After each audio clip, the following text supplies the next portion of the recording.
L'Assemblée va entendre l'allocution de Son Excellence, M. Mahamoudou Issoufou, président de la République du Niger. Je prie le protocole de bien vouloir accompagner Son Excellence.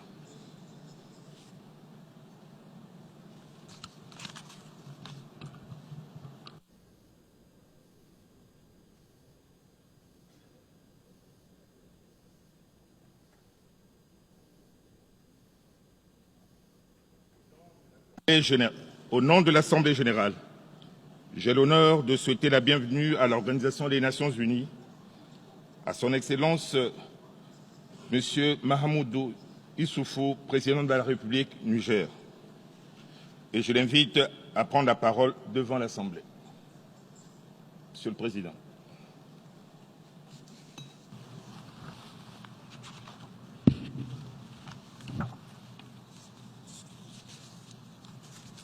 Monsieur le Président, Excellences, Messieurs les chefs d'État et de gouvernement, Mesdames et Messieurs les chefs de délégation, Mesdames et Messieurs, je voudrais tout d'abord vous adresser mes plus vives félicitations pour votre brillante élection à la présidence de cette 74e session de l'Assemblée générale des Nations unies. Cette élection est le témoignage éloquent, à travers vous, de la grande considération que la communauté internationale éprouve à l'endroit de votre grand pays, ami et frère du mien, la République fédérale du Nigeria. J'y vois aussi la consécration bien méritée de votre carrière exemplaire d'universitaire et de diplomate, qui conforte ma conviction que vous mènerez à bien la lourde mission dont vous avez été investi. Je vous assure de la disponibilité de la délégation du Niger à vous apporter tout l'appui dont vous aurez besoin dans l'exercice de votre mandat, de même du reste qu'aux autres membres du bureau. Je voudrais ensuite rendre un hommage mérité à Madame Maria Fernanda Espinosa, présidente sortante, pour la manière exemplaire dont elle a dirigé les travaux de la 73e session. À l'endroit du secrétaire général, M. Antonio Guterres, je voudrais exprimer toute notre appréciation pour le travail inlassable accompli en vue de renforcer l'efficacité de l'action de notre organisation, non seulement à travers la mise en œuvre de certaines réformes, mais également pour son engagement personnel en faveur de certaines causes telles que le climat, la sécurité au Sahel, la migration, les questions humanitaires, entre autres. Je profite donc de cette tribune pour lui adresser toute ma reconnaissance et mes vœux de succès continu. Monsieur le Président, le 7 juin dernier, ici, dans cette même salle, les États membres ont massivement soutenu la candidature du Niger, portée par l'Afrique au siège de membres non permanents du Conseil de sécurité. C'est pour moi le lieu de vous exprimer mes vifs et sincères remerciements pour cette marque de confiance et d'estime à l'endroit de mon pays.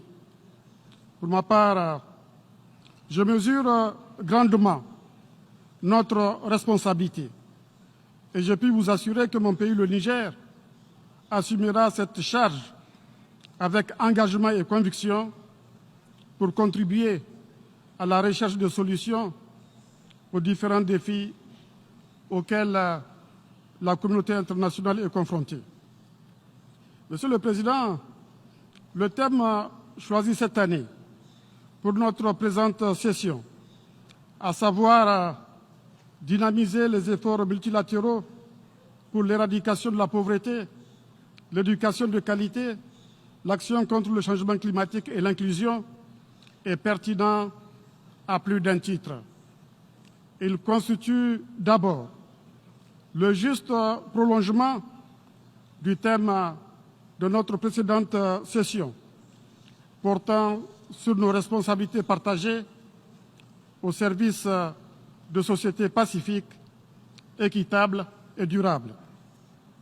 Il est aussi pour nous l'occasion de rappeler que le multilatéralisme n'a jusqu'ici progressé qu'après des conflits sanglants, comme ce fut le cas avec le traité de Westphalie en 1648 et le traité de Vienne qui ont fondé les ordres européens successifs après respectivement les guerres de 30 ans et de 80 ans et les guerres napoléoniennes.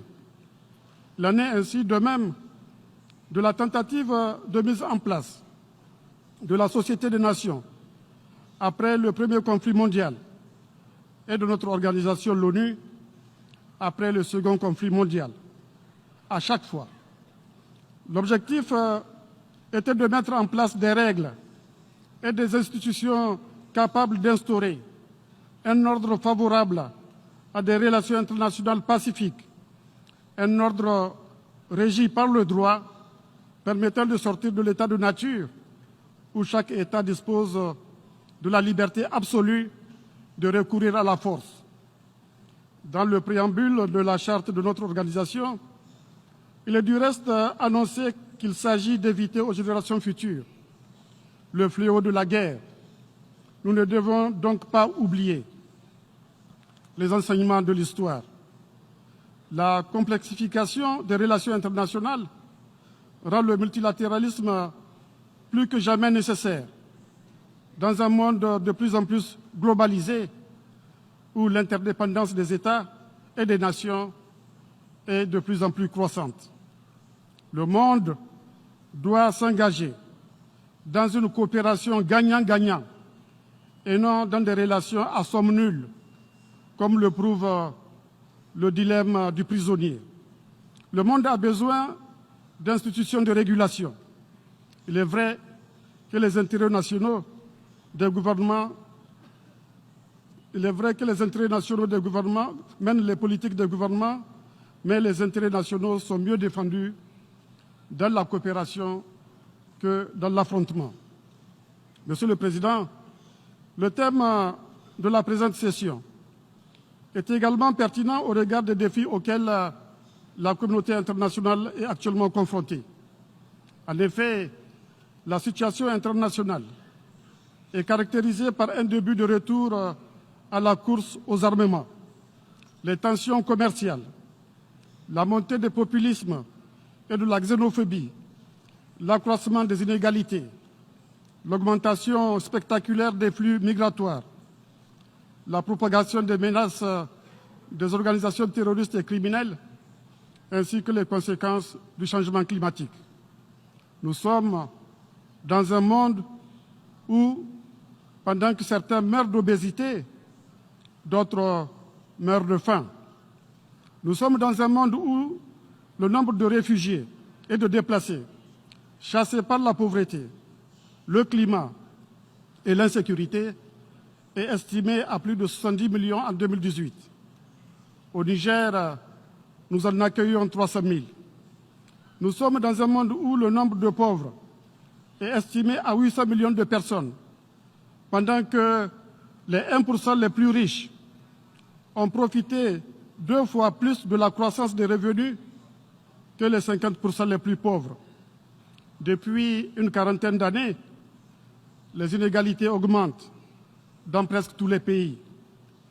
Pour faire face à ces défis de manière efficace, le système multilatéral actuel doit être réformé. Pour dynamiser les efforts multilatéraux, une attention particulière doit être également accordée aux mesures de réforme engagées depuis déjà plusieurs années et qui peinent encore à aboutir.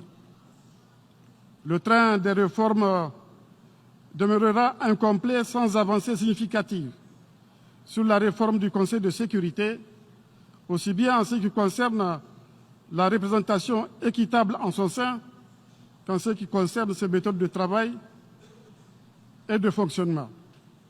Par rapport à cette réforme, mon pays demeure attaché à la position africaine commune telle qu'elle est exprimée à travers le consensus des Ilouni. De même, la revitalisation de l'Assemblée générale, instance représentative par excellence, et de l'ECOSOC, garant de l'avènement d'un nouvel ordre économique mondial, doivent être menées de pair avec celle du Conseil de sécurité. La réforme ne doit pas se limiter à la gouvernance politique mondiale. Elle doit aussi concerner la gouvernance économique et ses institutions, notamment l'OMC, le FMI et la Banque mondiale. Sans ces réformes, il serait difficile de réaliser les ODD à l'horizon 2030, notamment l'ODD numéro 1 relatif à l'éradication de la faim. Sans ces réformes, il serait tout aussi difficile de répondre aux aspirations des peuples africains contenues dans l'agenda 2063. Le thème de notre session est bien sûr l'occasion de passer en revue le chemin parcouru sur la voie de l'éradication de la pauvreté à travers la mise en œuvre de ces agendas. 4 années se sont écoulées depuis l'adoption de l'ambitieux programme d'action pour le développement durable à l'horizon 2030. Le constat qui s'est dégagé des travaux du dernier forum politique de haut niveau tenu au mois de juillet est que, malgré les progrès accomplis, nous ne sommes pas sur la trajectoire souhaitée pour atteindre les objectifs et cibles de ce programme. C'est pourquoi nous devons relever le niveau de notre ambition et renouveler notre engagement à travers des actions concrètes qui ont un impact sur plusieurs ODD à la fois pour espérer gagner la bataille contre la pauvreté et assurer une croissance économique inclusive qui tienne compte des aspirations de nos populations au mieux-être. Le sommet sur les ODD prévu en marge de la présente session nous donne ainsi l'occasion de renouveler notre engagement et de donner une nouvelle impulsion par des actions concrètes de développement afin de combler le retard accusé pour être au rendez-vous de 2030. Ce sursaut auquel je fais allusion ne pourra être effectif sans une mobilisation effective des ressources financières, y compris à travers le secteur privé. Je rappelle que pour réaliser les ODD, l'Afrique a besoin de 600 milliards de dollars par an. Je salue à cet égard l'heureuse initiative du secrétaire général d'avoir convoqué le dialogue de haut niveau sur le financement du développement. Ce dialogue permettra, je suis pour ma part convaincu, de dégager de nouvelles pistes susceptibles de combler le gap de financement actuel et de donner des ressources vers les secteurs productifs et les projets structurants à effet de levier sur les ODD. Je me permets d'insister ici sur l'éducation, particulièrement celle des jeunes filles, sur la santé, notamment celle de la reproduction, ainsi que sur la réduction de la mortalité maternelle et infantile. En particulier, je lance un appel en faveur de la vaccination. Il faut non seulement reconstruire le fonds de vaccination de l'initiative Gavi pour la période 2021-2025, mais aussi trouver des vaccins contre des maladies comme le paludisme, comme le cancer, comme le diabète, comme le virus Ebola. Dans le même esprit, l'intégration régionale pourrait servir de catalyseur à travers la création de marchés et la facilitation des échanges. Parallèlement aux ODD, notre continent doit mettre en œuvre l'agenda 2063, rendre opérationnelle la zone de libre-échange continentale africaine, promouvoir l'industrialisation à travers la transformation de ces immenses ressources en matières premières, réaliser des infrastructures routières, ferroviaires, portières, aéroportières, énergétiques, de télécommunications, développer le capital humain à travers la promotion de l'éducation et de la santé, afin de transformer son actif démographique en dividende économique, développer l'agriculture pour nourrir sa population, créer des emplois pour sa jeunesse et mettre fin au drame de la migration clandestine. Tous ces objectifs ne peuvent être atteints sans une réforme hardie de la gouvernance économique et financière mondiale.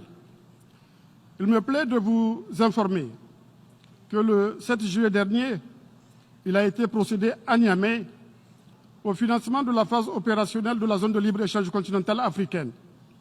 Cette initiative que j'ai eu l'honneur de piloter au nom de mes pairs africains depuis 2017 permettra à l'Afrique de renforcer son intégration et, à travers la mise en œuvre de l'accord et celle de l'agenda 2063 dans son ensemble, de jeter les jalons de la transformation de notre continent en mettant en place les conditions de sa prospérité, notamment à travers la création d'emplois pour les jeunes.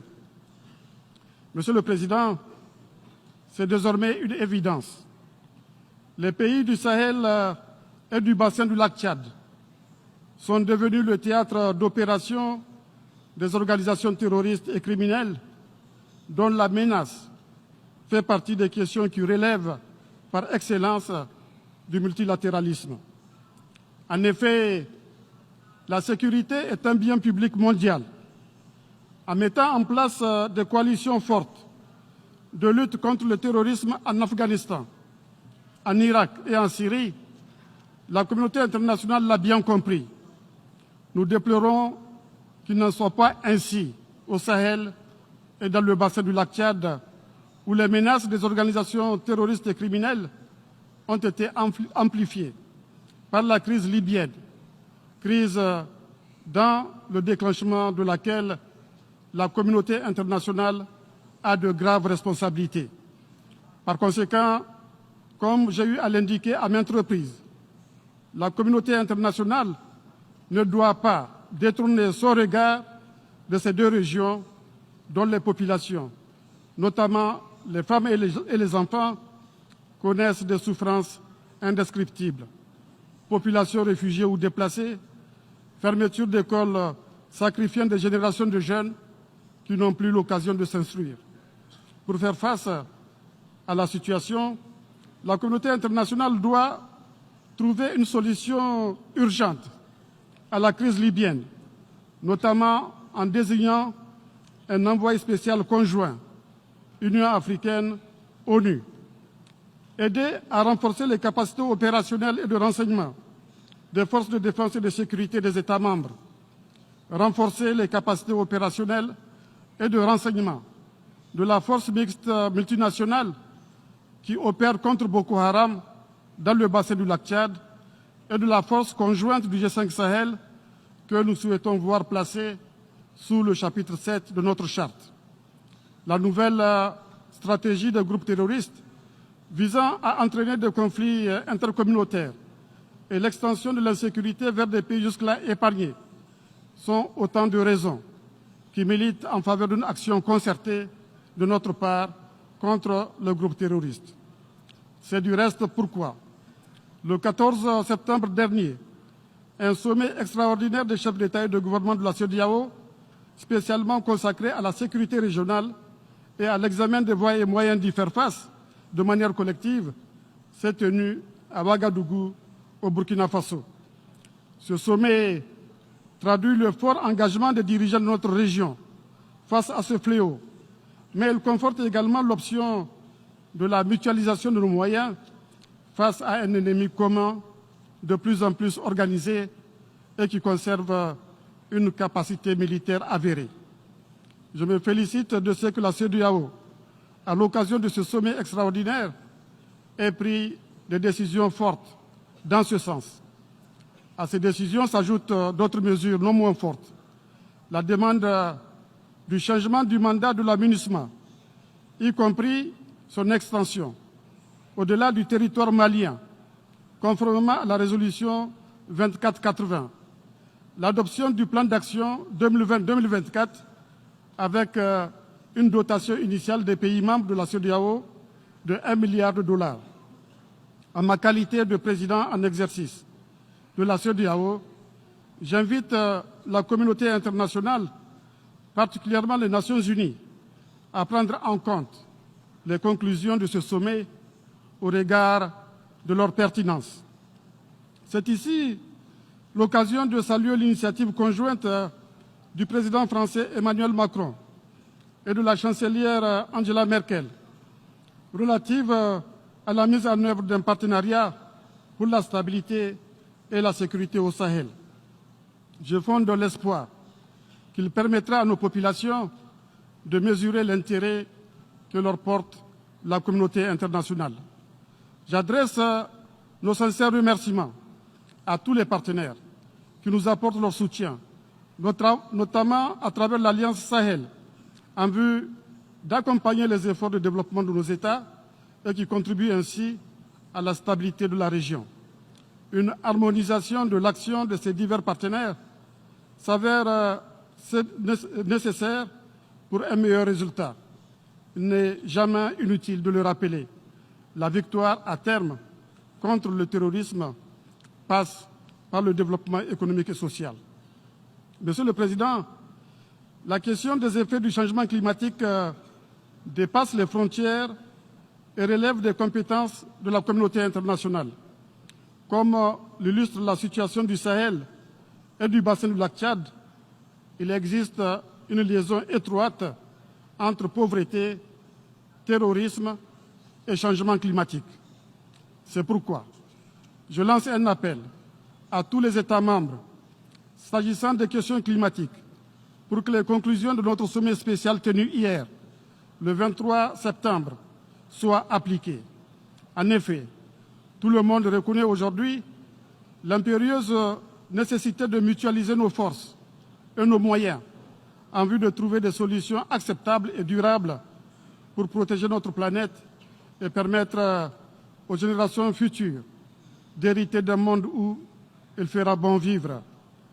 Nous n'avons pas de planète bis. Nos engagements immédiats conditionnent la vie de l'humanité. Nous sommes conscients de cela au Niger. C'est pour cela que nous mettons l'accent sur la résilience au changement climatique dans les politiques et stratégies sectorielles de santé, de transport, de production agropastorale et dans les schémas et plans locaux d'aménagement du territoire et de développement. C'est pourquoi nous avons également pris des mesures pour intégrer la réduction des émissions de gaz à effet de serre dans notre programme national d'accès aux services énergétiques et renforcer la résilience et les capacités d'adaptation des secteurs de l'agriculture et de l'eau. C'est enfin pourquoi le Niger s'est résolu à mettre en place un plan national d'adaptation à long terme à travers, entre autres, l'élaboration de sa contribution déterminée au niveau national. Je tiens d'ailleurs à relever ici l'importance du plan d'investissement climat de la région du Sahel pour la période 2018-2030 et son programme prioritaire qui constituent des instruments stratégiques importants dont l'élaboration a été faite sous le leadership du Niger en sa qualité de pays assurant la présidence de la Commission climat pour la région du Sahel. Je voudrais ici, et au nom des autres pays membres de cette commission, réitérer notre appel à la communauté internationale pour qu'elle accorde l'attention qu'il convient aux conclusions de la table ronde sur le financement du plan et du programme climat pour la région du Sahel, tant il est vrai que la persistance de la pauvreté, du changement climatique, du terrorisme et du crime organisé a des conséquences négatives immédiates sur les efforts de nos États à réaliser les ODD. Monsieur le Président, l'augmentation spectaculaire des flux migratoires est une autre caractéristique de notre époque. Cette question ne peut être prise en charge par un seul pays. Elle relève de la communauté internationale. S'agissant de cette question, je suis heureux de l'adoption du pacte de Marrakech en décembre 2018. En effet, ce premier acte d'engagement de notre organisation sur la thématique constitue un premier pas pour traiter la question dans sa globalité à travers les 23 objectifs identifiés. Comme vous le savez déjà, je me suis personnellement engagé dans ce combat du fait des problèmes de sécurité que nous crée la migration clandestine, mais aussi parce que nous sommes révoltés par le spectacle insoutenable des drames que vivent les migrants à travers déserts et océans. C'est donc avec une réelle motivation que le Niger participera en 2022 au forum d'examen de la mise en œuvre du pacte afin de partager sa propre expérience et de s'enrichir de l'expérience positive des autres pays. Je fonde l'espoir que d'ici cette date, des décisions hardies auront été prises pour s'attaquer aux causes profondes des migrations, notamment la pauvreté, le changement climatique et l'insécurité. Monsieur le Président, le monde a subi ces dernières années de rapides et profondes mutations. Celles-ci nous imposent par conséquent d'adapter nos stratégies au nouveau contexte ainsi créé, si nous voulons répondre aux aspirations légitimes des peuples de la planète. La communauté internationale a plus que jamais besoin d'une ONU forte pour atteindre les objectifs ambitieux de sa charte.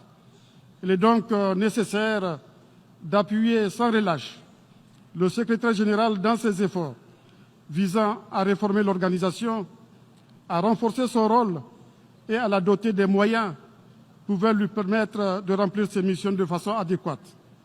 Pour conclure, je voudrais réitérer mon appel pour une nouvelle gouvernance politique et économique mondiale. Les instruments mis en place au lendemain de la Seconde Guerre mondiale en l'état ne suffisent plus. C'est la condition sine qua non pour faire face aux défis que nous venons d'évoquer, défis de la pauvreté, défis du changement climatique, défis du terrorisme et du crime organisé, défis migratoires. Je vous remercie de votre aimable attention, mesdames et messieurs.